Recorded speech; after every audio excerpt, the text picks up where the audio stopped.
And we're live. Good morning, everybody, on the 19th of November of the year 2020. 237 days since the whole lockdown thing started. But the good news is that it's 36 days left until Christmas. So really something to look forward to. We're at a stage of the year where, we're trying to tone down. So, and a lot of planning taking place. And of course, many of you is attending this morning, planning, where to do your studies next year. And we are grateful for your time and joining us this morning in our virtual auditorium to share a few thoughts with you on our business school, but our MBA and our postgraduate diploma in business administration. So very, very welcome, and we're looking forward to a really engaging session with yourselves. I'm going to start off with briefly sharing what our agenda is all about. I will do an overview of the business school. Dr. Jane Usher, the MBA director and the head of department for postgraduate studies, will then take you through the admission requirements as well as the curriculum, talk a little bit about the distance learning online platform, and the highlight, of course, is our two wonderful alumni guests this morning, Rajiv and Suzanne, who will then share some of their personal experiences with you. So without any further ado, let's get going. A bit of about Milpark. We have been around for the past 20 years. So we've earned our stripes and we've earned our wings, so to speak. And we currently have in the range of 24 accredited programs that range from the NQF5 level right up to the doctoral level. With campuses, the main one, or the contact campus rather, in Milpark, in Melville rather, in Johannesburg, and with our head office in Claremont in Cape Town, which also serves as a campus for some of the other schools, which I will get to just now, and then an administrative satellite type of campus in the Durban area. So just to share with you what the Milpark education family looks like. Of course, as you would know, we are owned by Stadio Holdings, and you're welcome to go and have a look at the website stadio.co.za. But within Milpark itself, we have 5 schools, and today you're visiting us in the business school. But there's also the School of Commerce, where the bachelor's degrees and the undergrad qualifications are being housed, the higher certificates, the advanced diplomas, and so forth. And then we have the School of Financial Planning and Insurance, with a niche focus on the financial services sector, with qualifications going up to the postgraduate level. There's the School of Investment and Banking, also niched towards solutions for the banking sector. And of course, there is also the Further Education and Training College as part of the Milpark family. So that's kind of just a snapshot of what the institution or the parent institution looks like. As far as we are concerned, at our address, these are the offerings that we have. From the top at the NQF level 10 is the Doctor of Business Administration, or the DBA as we talk about it. We have the crown jewel, the MBA, of course, and then the postgraduate diploma in business administration. And from next year, we'll be also offering the postgraduate diploma in public administration, and then as well as the postgraduate diploma in investment management and the postgraduate diploma in banking, which is being transferred from the School of Banking to the business school. Of course, we also have, as any good business school should, that's worth its salt, have an extensive range of executive education offerings, which includes, of course, a lot of short courses, and then, of course, also the faculty, full-time faculty and part-time faculty, and in some way our students as well are also involved in consulting. So with that in mind, colleagues, let me share about our ethos so that you can also see if you can align your values and what you stand for, if it aligns with what we stand for, what we get up to in the mornings, and what drives us, our behaviors, our actions, our thinking. So we live from the premise that we empower future leaders to pursue ethical and sustainable business practices informed by the Sustainable Development Goals. A very important matter to concern or to consider if we think there's only 10 years left to the achievement of the Sustainable Development Goals in 2030. But this vision, colleagues, is built on what we call phronesis, or that's the Greek term for it, which means practical wisdom, which emphasizes not only the development of great leaders, but leaders for the common good. And I invite you to really go and read up about the matter of common good. What does it really mean? So we've also kind of hung our hat on the hashtag common good notion, and that has inspired our mantra of tomorrow is beautiful. A bit about our memberships and awards. Of course, very, very proud of our AMBER accreditation. We have our MBA. That is the only AMBER accredited MBA online and contact learning MBA on the continent of Africa. Very, very proud of that. We're a member of the Association of African Business Schools, which pursue the agenda for management education on the continent of Africa, where we are also an active member. Locally, there's the South African Business Schools Association. We're one of 20 business schools in South Africa that form part of this association, where we drive the local agenda as a collective. We've also a member of the Business Graduate Institute, which is a sister institute of AMBER, and also the Responsible Research in Business Management initiative that we're also part of. The Johannesburg Chamber of Commerce, we're also there a very active member. And the PMR Africa annual surveys of that's aimed at employers to evaluate people working for them who's done an MBA or an MBL in South Africa. And in that instance, 2020, very proud of that we achieved second place overall in South Africa. And then last but not least, PRIME, or the Principles for Responsible Management Education, where we are a signatory to, along with hundreds of business schools and universities across the globe, where we've committed ourselves to 6 particular principles in relation to responsible management education. And I also invite you to go and have a look at the detail on the website of PRIME. So, colleagues, that just against that backdrop, just sharing with you who we are, what is it that we stand for, what is it that inspires us. And with that backdrop, I'm handing over to my colleague, Dr. Jane Usher, to now share with you more detail at the granular level of the programs. Talk to you later.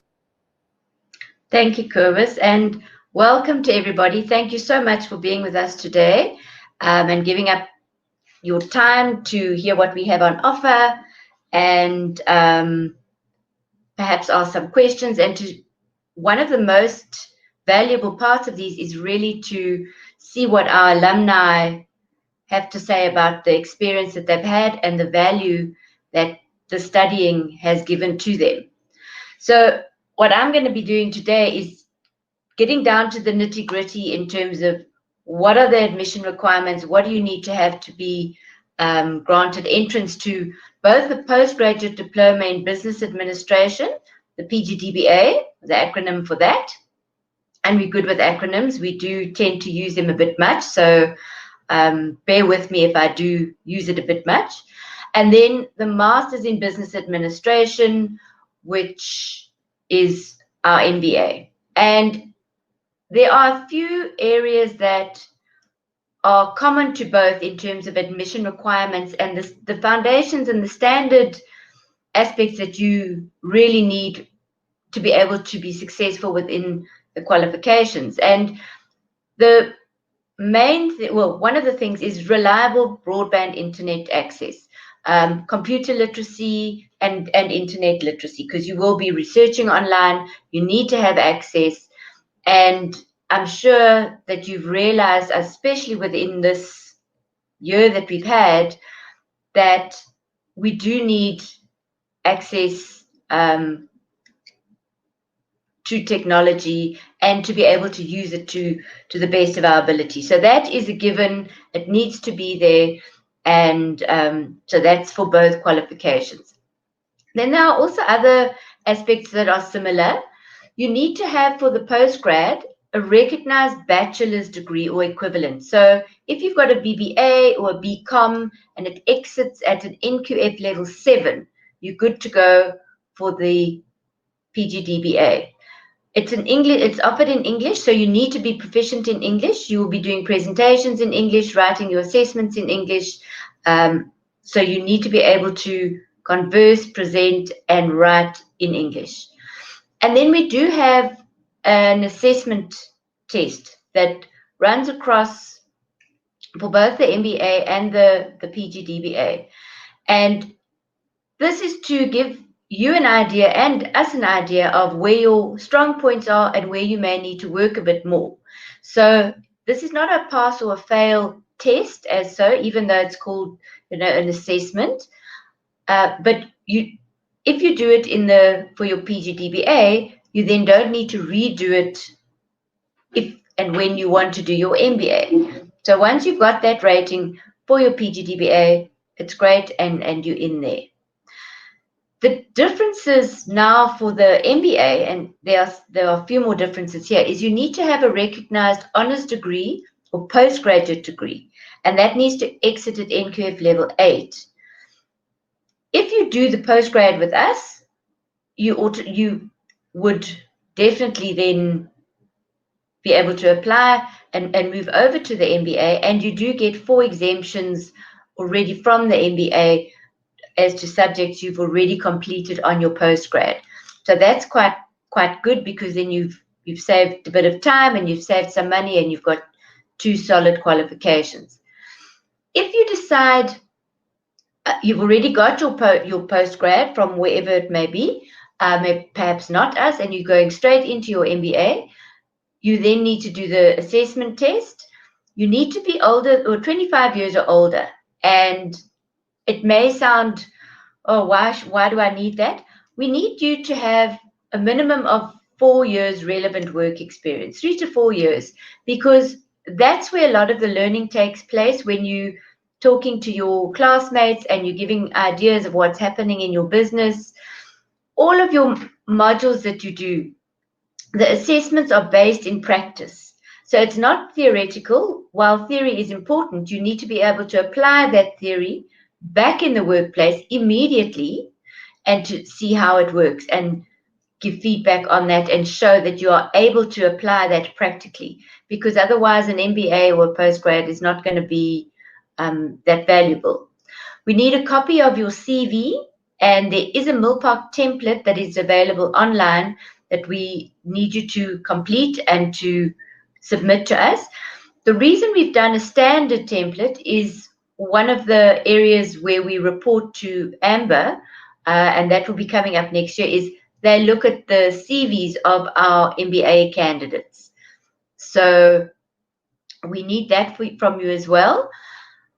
A 1-page essay, only 1 page, motivating why should you be admitted onto the MBA? What is your motivation for doing the MBA? Why would you put yourself through this 2-year journey that is quite hectic, and we'll hear about that a little bit later on.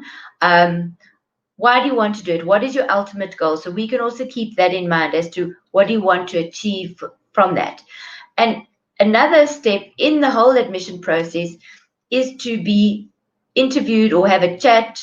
It's not a recruitment interview. It's for the program managers to get a sense of what your support structures are, how you're going to manage your time, to give you advice on what modules need to be done when and why, how the different modes work, because we've got a contact learning mode and a distance learning online mode. There's slight differences. So that is for them to ascertain, again, your motivation from your essay. They will look at your CV and you'll have a discussion there. And at the moment, these interviews would be online, especially because of the situation that we find ourselves in. I'm going to talk about the postgrad program structure first, and you'll see there are gray modules, subjects, and those are overlap modules. And then we have some in red, which are not to be alarming. It's also an overlap module, but for the management, accounting, and finance part 1, for students who have not studied financial management at an undergraduate level or have no working experience in financial management, will need to do the Introduction to Financial Management course. It's an online course, and you need to complete it before you do your management, accounting, and finance. And this is to give you the terminology, the understanding, the lingo, what they are talking about when they're talking about debits, credits, weighted average cost of capital, all those lovely financial terms, so that you would be successful within this module. Then we start off, and I'm going back now a bit, to your general management environment. That is in both the qualifications. It's the same module, so you would get an exemption for that. And the postgraduate students and the MBA students are in the same class. So you can swap ideas and understanding, and you do learn from each other as well. This gives you a solid foundation on general management, and it looks at the functional areas such as marketing, operations, people management, financial management.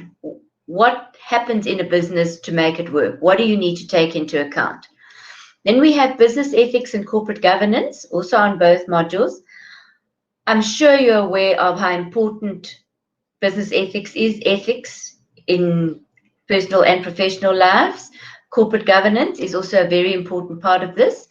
And again, you're going to be taken through elements of business ethics. How do you apply it? How do you apply corporate governance? Not the theories of that, but what do you do in a business?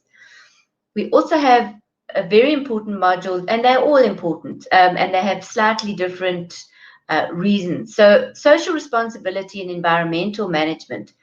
As you can see, this for us relates back to the Sustainable Development Goals that we are focusing on. And in this module, it's a very hands-on module for your social responsibility. You are expected to work with communities around you. It's community engagement. And with a charity that you identify, where you actually start consulting to them and assisting them in getting their business more effective and more efficient in their running.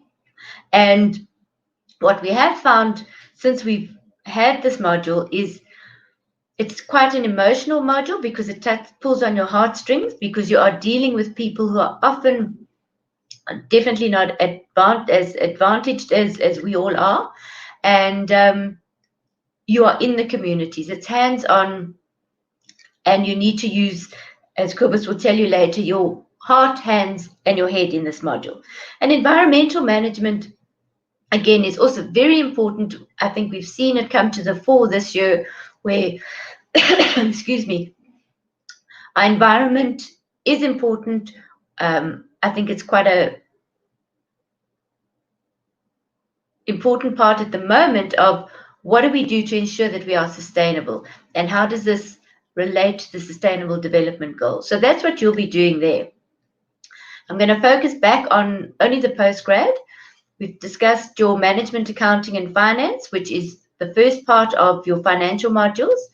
Then we do a fun module, design thinking, which is really important these days when you're looking at customer experience. How do you design your products, your experience with the customer in the forefront from a humanistic point of view? And here as well, you work in groups, you evolve from the beginning, and you learn from each of your assessments. There are curveballs that are thrown at you that you have to solve and suddenly go back and change things. That's also really fun, hands-on, and it's not a theoretical module as such. It is, you will produce something and you do a panel presentation there.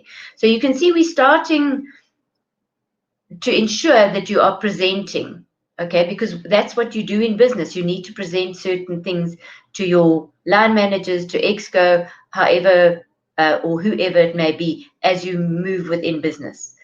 Strategic management definitely is required here. You need to understand strategy. How do you have what is a strategy? What is the best strategy? What are the different types? And again, based on a case studies, and how would that apply to your business as well as other businesses where you're looking at it from the outside? And that is one of your final modules that you would do in this course. Now we start with research methodology, and people might say, well, why do we need research methodology in a business environment? This helps you to discern what is good data, what is valid data, reliable data, where do you find proper data, how do you collect data, and then how do you make sense of it to put it into a report and make use of this data.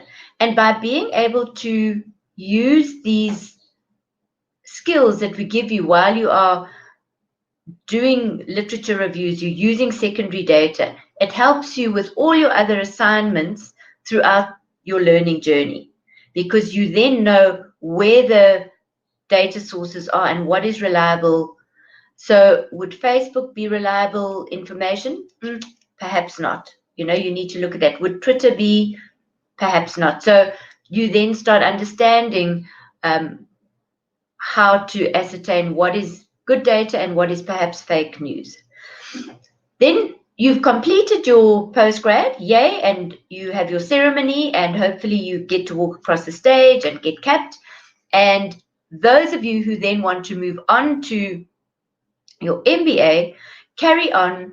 You've got your 4 exemptions, but those of you who've come into the MBA straight on, you've then hopefully you will have done those first 3 modules: general management, environment, business ethics, and social responsibility. You carry on with business report writing, quantitative analysis, and presentation skills.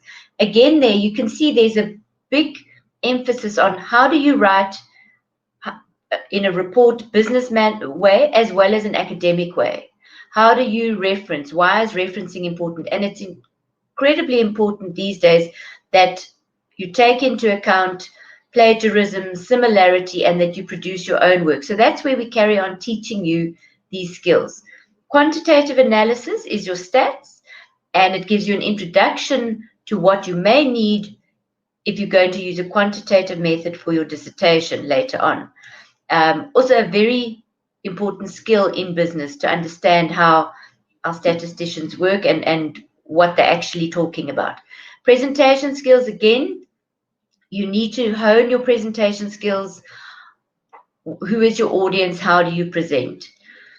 Then you'll see there's another research methodology module, but it's an advanced one. So those of you who have done the postgrad already have a grounding. Those of you who have come in to the masters probably have had some sort of research, honors research level, so you should be on a similar playing field there. Advanced research methodology is the basis in a way for your dissertation. You're required to find a topic that is of value to yourself, your business. We encourage you to work within your business area, but we want you to link it to one of the 17 SDGs, because we're trying to find ways of solving the SDGs and to have an impact and a contribution within this area. You get taught different ways of doing methodology, doing research, how to put your proposal together, and hopefully you come up with a solid proposal for your dissertation, where you will then be allocated a supervisor or supervisors, because you may have a co-supervisor, who work with you to get your dissertation in, and for you to produce a piece of research that is of high quality, that your organization can use and that you can show has had an impact within the sphere that you are focusing on. Then we look at our functional areas. People management is incredibly important. We need to know how to work with people to get things done. Operations and technology management. How does a business operate? What do you need to take into account? Technology, as you can see, is an important part of businesses today. So you learn more about that. And then marketing and sales management. Marketing is important. You get further down into marketing and sales, because you could have great marketing strategies and campaigns, but if you're not selling, then you could well have a problem. So you go more in depth into these areas. You go really in depth because you need to be a master of these areas. So it's not just a skim on top. You need to be, because this is a master's degree, you need to be a master of all of these disciplines. And they're wide disciplines. So that's why when you've completed your MBA, it's really worth it. There you can see we've got our management, accounting, and finance part 1. And here we are in the stream for your MBA. So if you've come straight into the MBA, this is when you will do your management accounting. Leadership and change management, also very important module. Leadership, you may have experienced again through this year how important leadership is, that the senior management, senior leadership, middle management, and even leading yourself is incredibly important in order to be effective, proactive, and how to manage these changes that we're going through in this unprecedented time that we're in. And you'll do case studies, you do a lot of research on this. Because it's such a wide field, you would then also be expected to do a report on a certain topic, and they're always relevant and up to date. So that's also one of the major modules you'll do. Global trade, very important. It's economics. So you need to understand how micro and macroeconomics have an impact on your business. Again, it's related directly to what is happening worldwide, things that we may not have thought about when wanting to start a business or in the middle of a business. What do you do when there's an economic shift globally, locally, and what are our focuses? What are our economic policies, and what are global economic policies we can look at? Then you've got your dissertation that is in your second year, and you start this directly after you have completed and successfully completed your advanced business research methodology. And you have basically the second year to complete this. You work with your supervisor. You're expected to do monthly progress reports that you give to us so that we can see that you are managing or where you've got issues. Your supervisor is there to assist you. They are there to try and support you, and it's often a difficult journey because they are trying to get you to do the best work possible as research, but it's also a little bit lonely in that you're doing this on your own with a supervisor. However, it's up to you. You don't have classmates pulling you through unless you have, and hopefully you will have, friends and colleagues that you then become close to who actually pull you through this dissertation module, because this is a difficult one. And I'm saying up front now, this is where some people fall off the bus, and we are really hoping that you won't do that, and we've put aspects in place and elements to assist you and keep you on track as far as possible. Then we've got yet another management and accounting and finance. That is your part 2. This is based more on company. It's focused on company decisions that you would be making. And so what kind of decision would you be making in a company perspective? So you need to understand further and more in depth in terms of management, accounting, and finance, financial decisions. And here, it's not all about the calculations, about the decisions. Why did you make a certain decision, financial decision? What is the logic behind that? Then we've got integrated business strategy, which is in a way our capstone module. This, we have introduced a simulation that is run for the past 2 semesters. It's been incredibly exciting and successful. The feedback that we've got from students is that it has integrated properly all the modules that you've then covered. So it integrates your people management, your leadership, your finance, your teamwork, and a lot of the underlying aspects that we expect from MBA students and then graduates, that you are able to work with people, that you are able to be proactive and make a difference. So this integrated business strategy runs over 6 months, and you do a report, you get reports from the simulation, you see what your team members are saying, the decisions that you make during your simulation are shared with you, so you can see what's perhaps good, bad, the good, the bad, and the ugly, we can say that. Then you also do a presentation to a panel of experts. And there again, that's why you've been doing presentations throughout. You need to convince them of your strategy, and they'll be asking you questions, putting you on the spot. So that is your final module that is a compulsory module. Then you've got 2 electives. You have entrepreneurship and innovation. Entrepreneurship and innovation is incredibly important. And again, I'm hopping back on, we can see this year why entrepreneurship is important. We need to be stimulating growth and economic growth. So here you learn from ideation. How do you get an idea? How do you then pilot it or see if it's going to work? It's right through to a business plan. And again, you would be presenting your business plan to a panel of experts. They may be venture capitalists, you'll have some academics, and you'll have people who are entrepreneurs. So they're going to ask you the difficult questions. They're going to make sure that you've been thorough in this business plan, because they might want to partner with you. You never know. So that's one of the electives. If you decide you'd rather do the international module, which is business in emerging markets, we go to one of the BRICS countries per year. So it's either Brazil, India, Russia, and China. And this year we were to go to Russia. Unfortunately, we couldn't get the trip happening because of COVID. So that trip will happen next year. But they have done the module.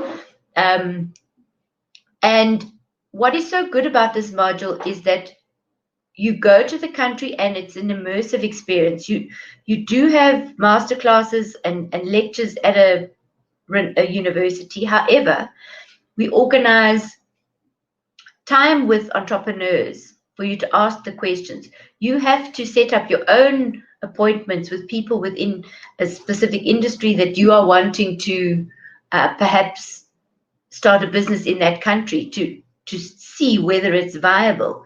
So you go into those businesses, you go into the work environment. You also do tours and cultural tours, because culture is incredibly important if you are wanting to work in a different country. And while it is a really fun module, it is a lot of work, because while you're doing the cultural visits and tours, you're still working.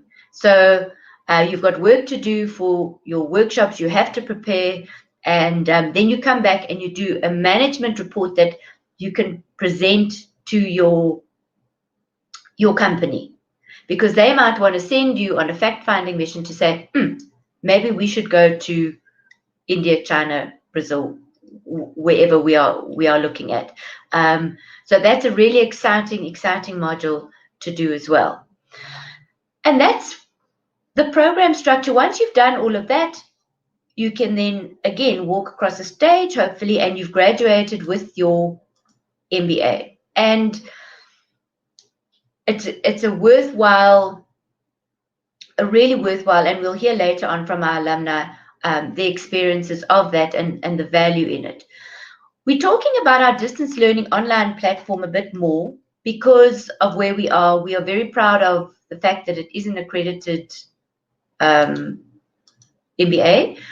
from AMBA, and it really is robust. It gives you a little bit more flexibility in terms of when to study. You don't have to come into campus. You log in on the virtual learning environment. It's also self-directed, which, even though contact learning is, this is even more so because you don't have a specific timetable for every single module.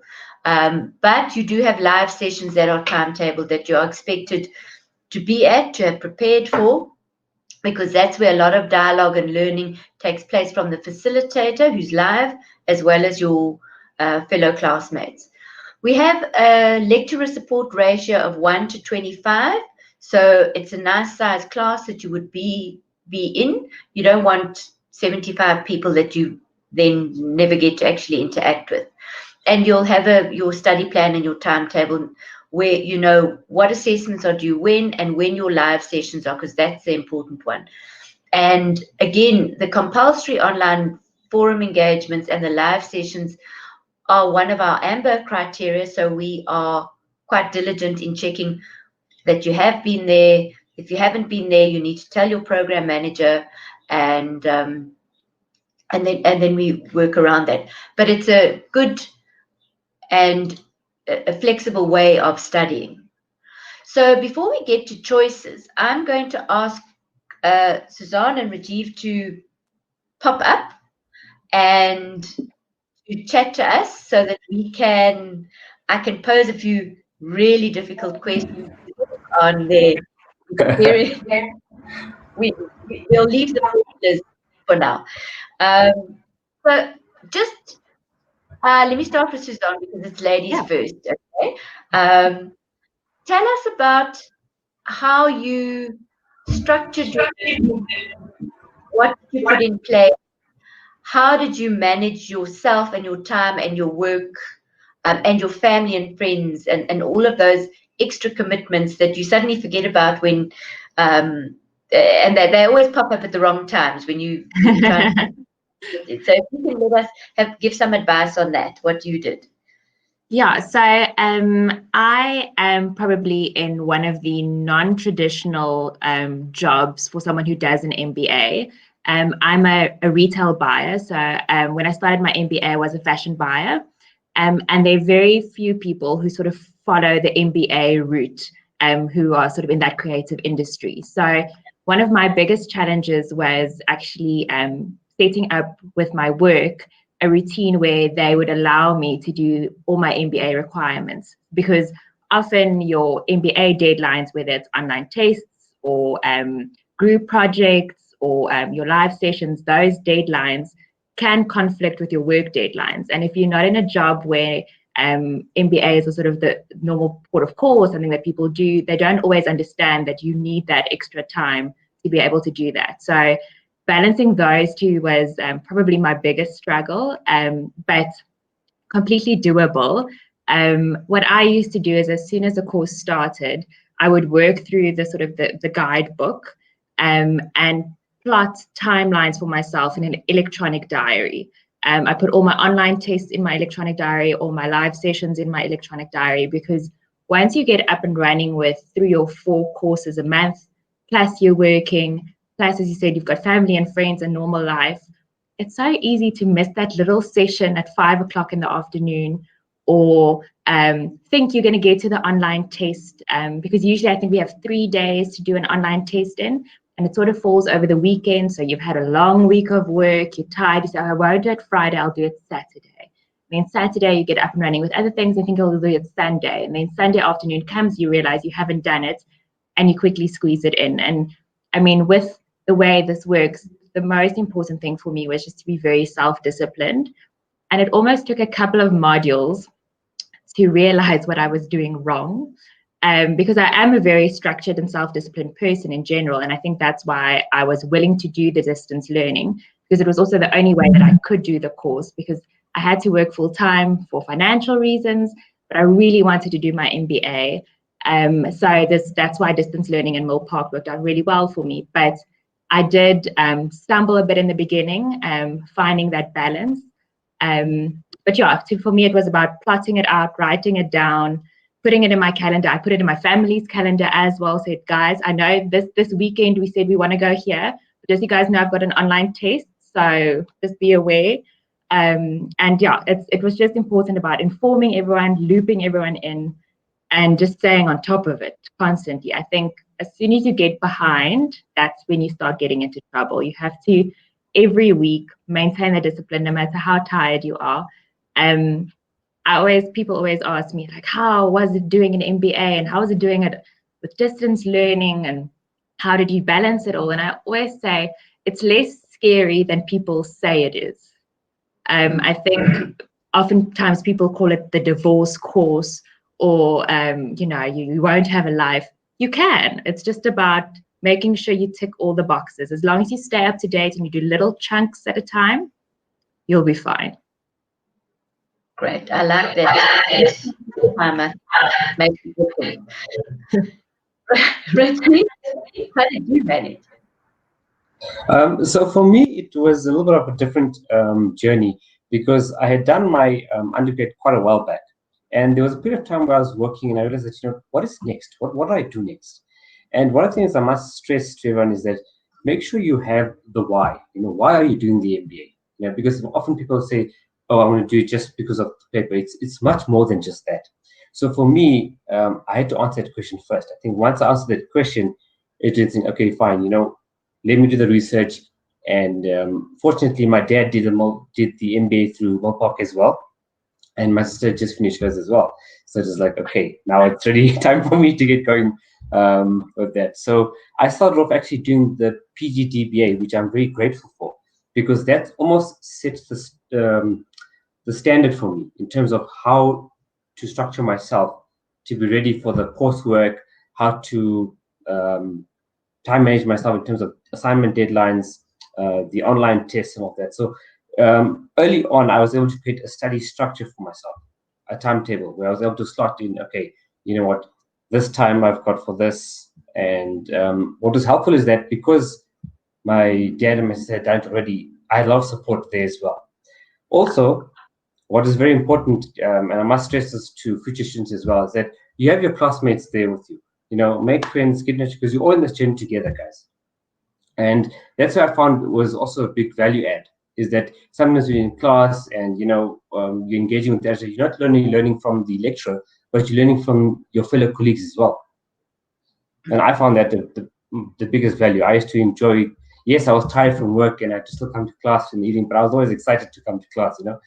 To add as much value. And fun enough, even that day at the office, whatever I learned there, whatever I felt that, hey, this situation was important to bring to class, I would bring it in, and that really added value. But in terms of managing time in that, I love my Excel sheets. So I just created a simple study plan for myself, plotted my time, made sure that everyone, like Suzanne said, your family knows, okay, you studying this at this time. So yes, a lot of sacrifice had to be made, but in the end, worth it by a long distance.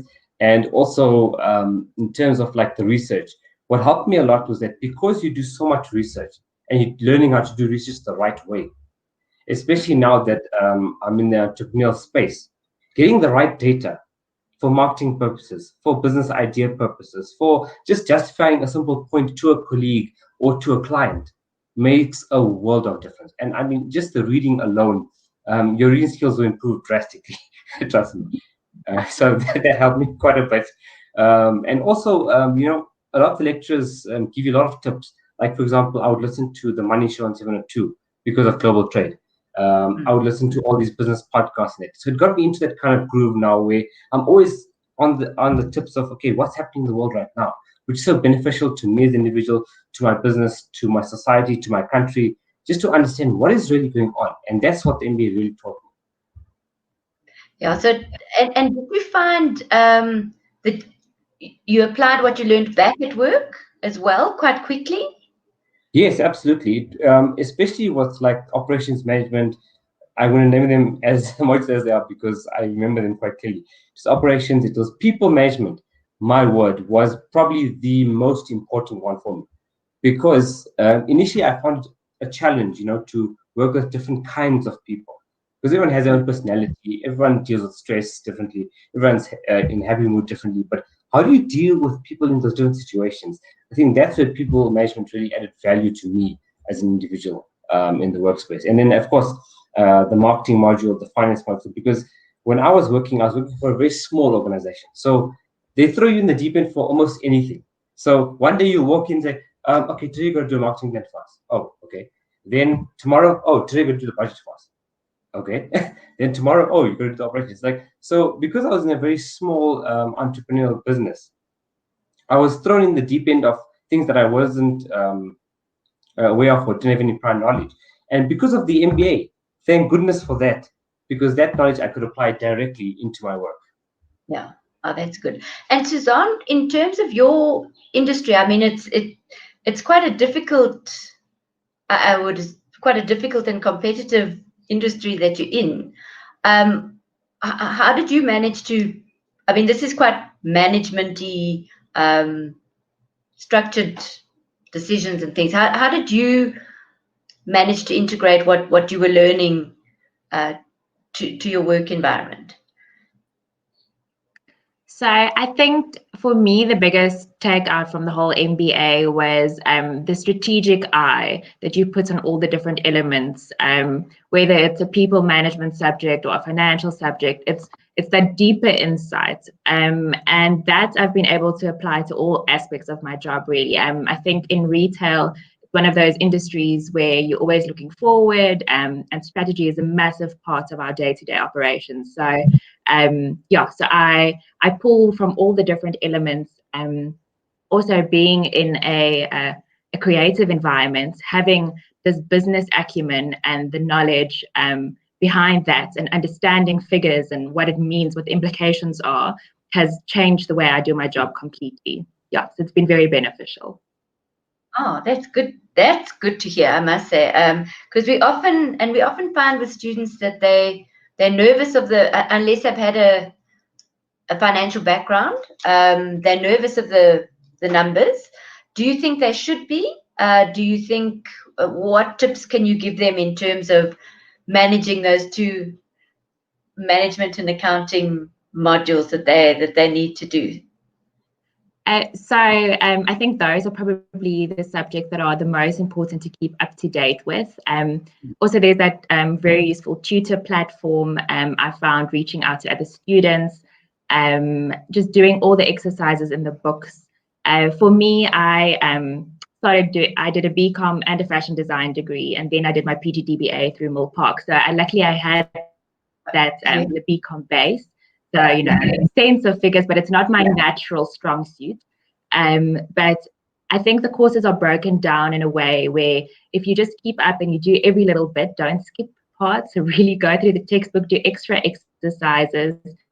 And then there was this website, I remember in my PGDBA, I don't know if I'm allowed to say the word, it's MBA Bull something, but it had these videos that really broke down a lot of the financial calculations and things. So there's so many resources that you can pull in. And for me, I think in this environment of these days where we're working from home and you're online a lot, pull those online resources in, watch videos, watch tutorials. There's an abundance of things you can do if you feel that you need even more explanation. But again, the lecturers were always very eager to help if you were struggling with something.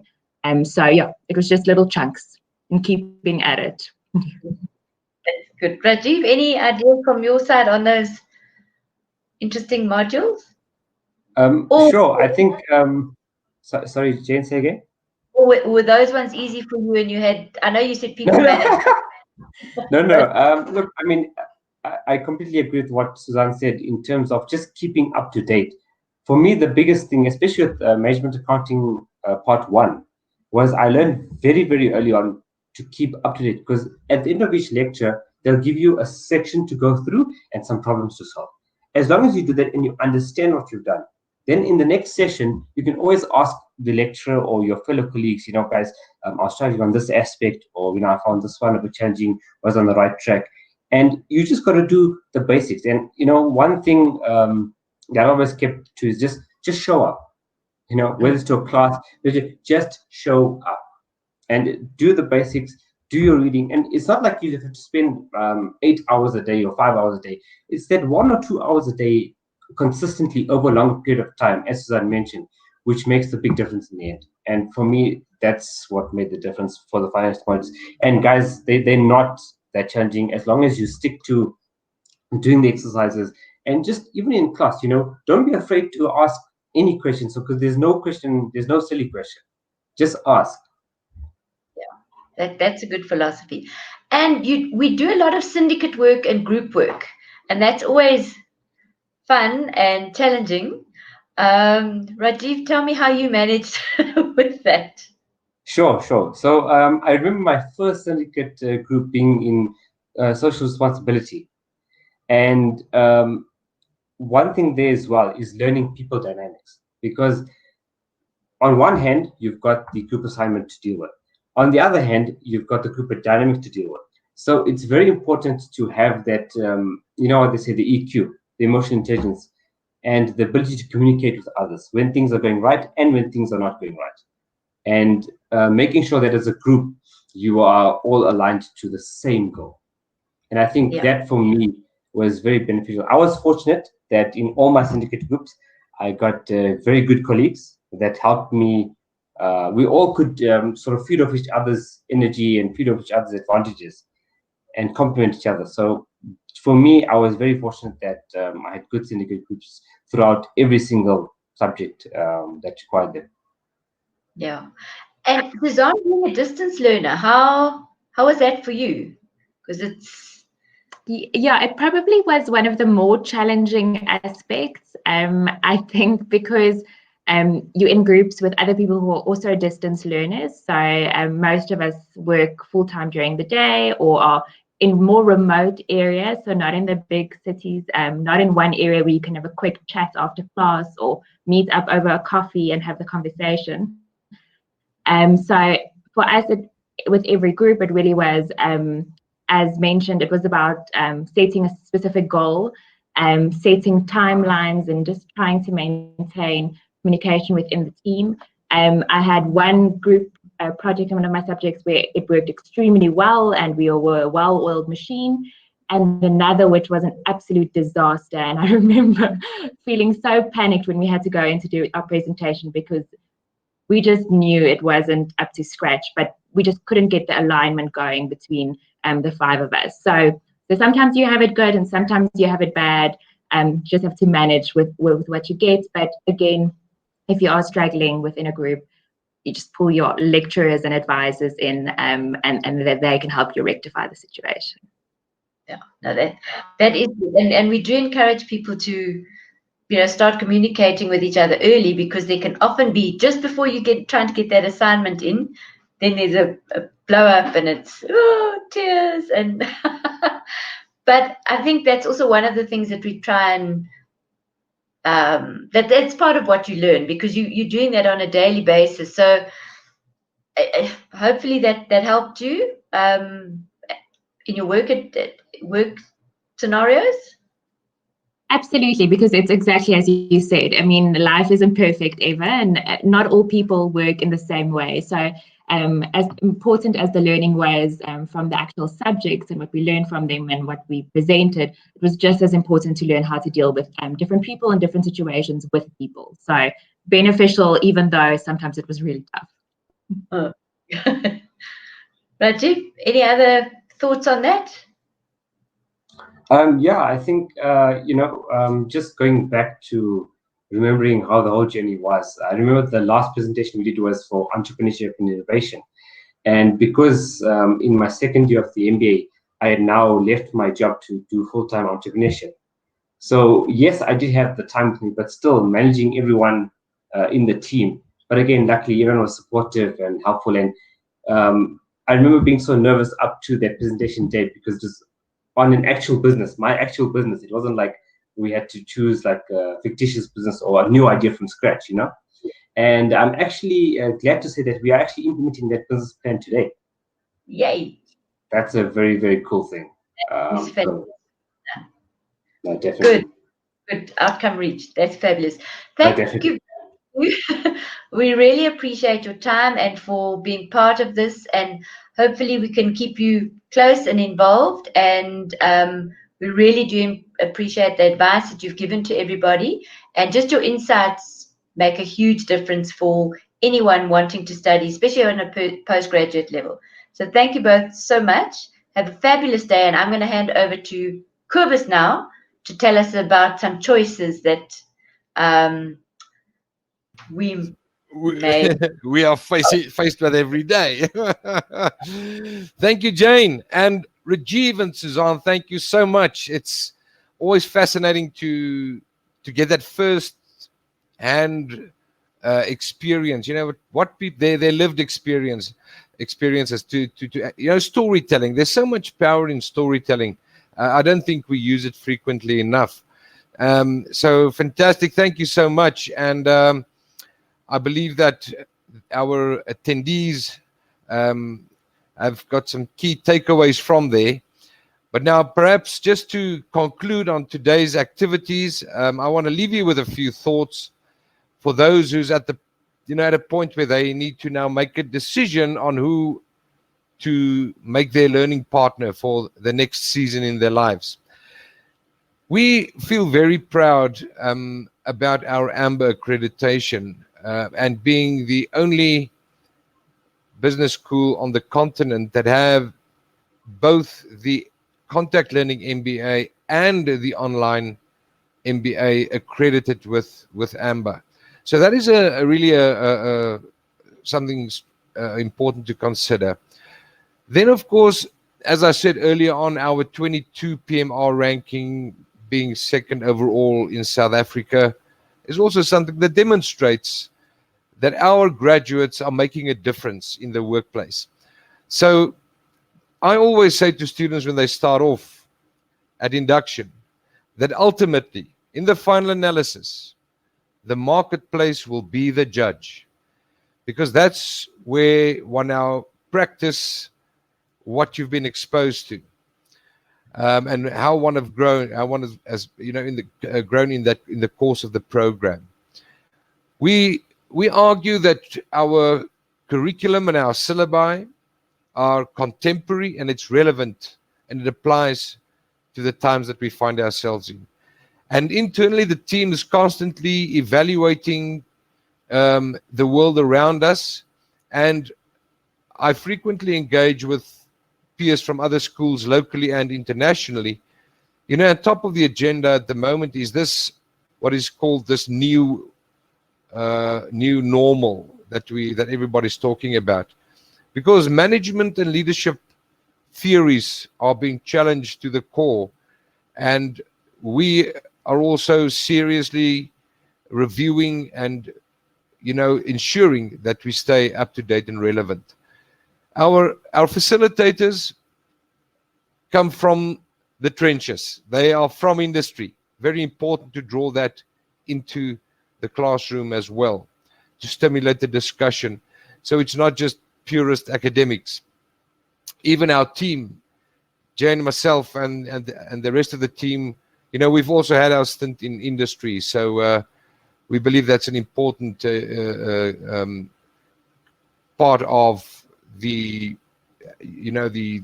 creating the learning experience for students. And then we feel very strongly about the notion of social constructivism, co-creating solutions. And that's why we endeavor to create this learning environment that promotes a growth-producing experience for our students. And in doing that, or in the way that we achieve that, is to engage all three modes of learning, which is the head and the heart and the hands. To merely have a cognitive brain exercise is not enough. You have to involve the whole being. So immersive experiences is very close to our hearts, and getting students to engage with things as close as the real life thing as possible. And then in the final analysis, in as far as me and my team are concerned, the student are the main actors on our stage. So the students are the focus of this teaching and learning transaction. And we exist because of our students and not the other way around. So that is kind of our orientation. And colleagues and friends, we really thank you for spending time with us today. We trust that we have provided you with sufficient information to make an informed and an educated decision. I wish you all the best. Take care, be safe, and remember, tomorrow is beautiful. Thank you.